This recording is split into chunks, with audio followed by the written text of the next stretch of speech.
Isang 26 anyos na lalaki ang arestado ng mga tauhan ng Quezon City District Anti-Cybercrime Team dahil sa aktong pagbebenta ng financial account sa halagang 1,500 piso.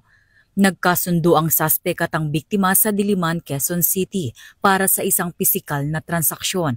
Matapos makumpirma na aktibo ang ibinebentang financial account ay agad itong inaresto ng mga otoridad sa isinagawang entrapment operation.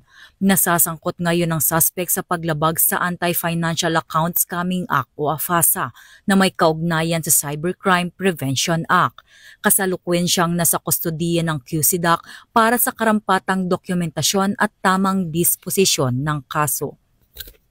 Mula dito sa Campo Crame, ako ang inyong PNN correspondent, Patrolwoman Mary Grace Artizuela, nagbabalita para sa Police News Network, alagad ng batas, tagataguyod ng balitang pulis.